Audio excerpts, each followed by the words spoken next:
নমস্কার বন্ধুরা, অঙ্কিতা রান্নাঘরে আবারও একটা নতুন রেসিপি নিয়ে চলে এসেছি। আজকে বানাবো একদম অন্যরকমভাবে গোলাপজাম। এই গোলাপজামটা বানানোর জন্য প্রথমেই কিন্তু নিয়ে নিতে হবে পাউরুটি।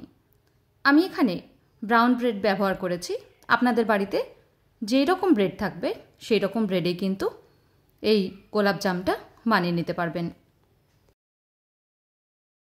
ব্রেডের পাশে যে এই শক্ত অংশগুলো থাকে এটাকে কিন্তু কেটে বাদ দিয়ে দিতে হবে।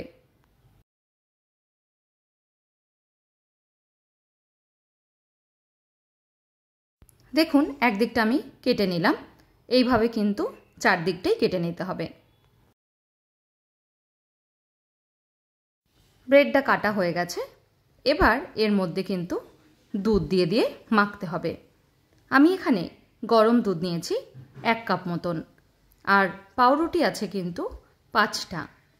এবার খুব ভালোভাবে অল্প অল্প করে দুধ দেব আর পাউরুটিগুলোকে কিন্তু মাখতে থাকবো।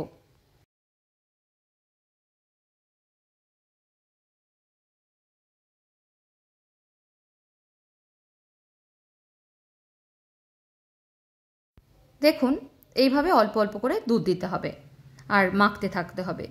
একবারে যদি খুব বেশি দুধ দিয়ে দেওয়া হয় সেক্ষেত্রে কিন্তু অনেক সময় দেখা যায় যে দুধের পরিমাণটা বেশি হয়ে যায় আর পাউরুটিটা কম।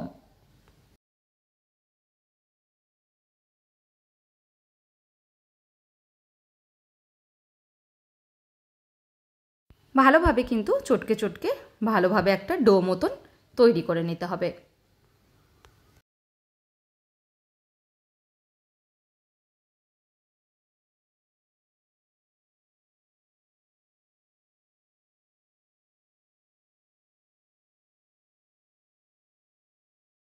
পাউরুটিটা ভালো করে মাখানো হয়ে গেলে তার মধ্যে দিয়ে দিচ্ছি 1 চামচ ঘি। ঘিটা দিয়েও কিন্তু বেশ কিছুক্ষণ ভালোভাবে মেখে নেব। এই সময় বলে রাখি, আপনারা চাইলে কিন্তু এর মধ্যে গুঁড়ো দুধও ব্যবহার করতে পারেন। গুঁড়ো দুধ ছাড়াও কিন্তু খুব সুন্দর হয় এই পাউরুটি দিয়ে গোলাপজাম।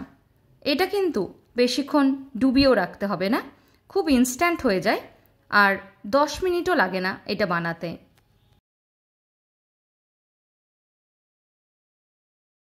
ভালোভাবে মাখা হয়ে গেলে এটাকে অল্প অল্প করে এবার পোর্শন নেব আর এইভাবে গোল গোল করে গোলাপজামের শেপ দিয়ে নেব।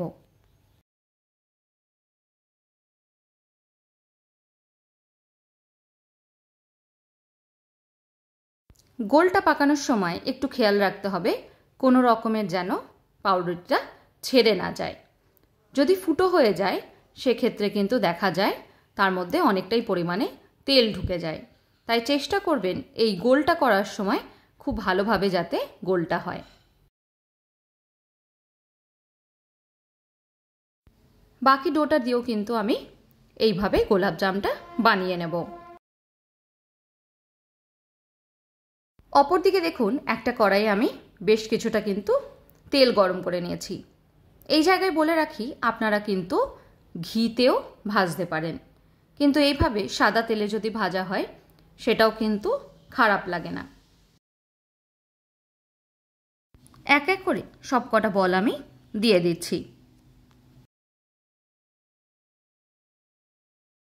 গ্যাসের ফ্লেমটা কিন্তু অবশ্যই লোতে রেখে তারপরেই এই গোলাপজামগুলো দেবেন, না তো ওপরটা কিন্তু রং ধরে নেবে, ভেতরটা ঠিক করে কিন্তু ভাজা হবে না।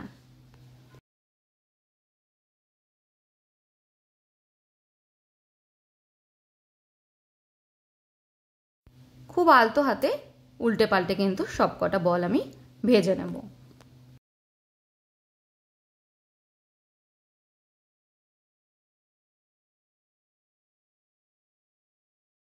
ভাজাটা কিন্তু আপনারা আপনাদের পছন্দ অনুযায়ী করবেন।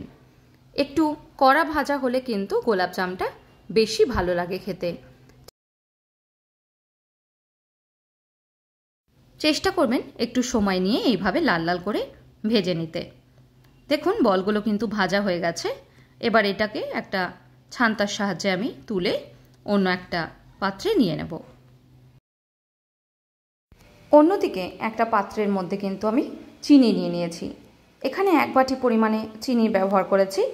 তার মধ্যে দিয়ে দিচ্ছি 1.5 কাপ পরিমাণে জল। এবার জলটাকে কিন্তু খুব ভালো করে ফুটিয়ে নেব। খুব বেশি চিট ধরার প্রয়োজন নেই, হালকা যখন চিট ধরতে শুরু করবে সেই সময় দিয়ে দেব 3টে এলাচ। এলাচটা দিলে কিন্তু ফ্লেভারটা খুব সুন্দর আসে। এবার গ্যাসের ফ্লেমটাকে বন্ধ করে বলগুলো দিয়ে দেব। এবার আধ ঘন্টার জন্য কিন্তু ভিজিয়ে রাখলেই রেডি গোলাপজাম। বাড়িতে কোনো অতিথি আসলে দোকান থেকে বা বাজার থেকে মিষ্টি না কিনে এইভাবে একবার বানিয়ে সার্ভ করুন।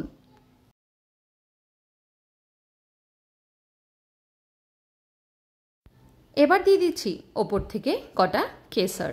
আপনাদের বাড়িতে যদি না থাকে এটা না দিলেও কোনো অসুবিধা নেই, দিলে কিন্তু একটা সুন্দর ফ্লেভার আসে আর রঙটাও খুব সুন্দর আসে। আধ ঘন্টা ভিজিয়ে নিয়েছি। এবার একটা ভেঙে আমি দেখিয়ে দিচ্ছি কতটা নরম হয়। দেখুন কত সুন্দর নরম করে গোলাপজামটা তৈরি হয়ে গেছে। এই রেসিপিটা অবশ্যই একবার ট্রাই করুন। আজকের মতন এইটুকুই, আবার দেখা হবে অন্য কোনো দিন অন্য কোনো রেসিপি নিয়ে। ভালো থাকবেন, সুস্থ থাকবেন। ধন্যবাদ।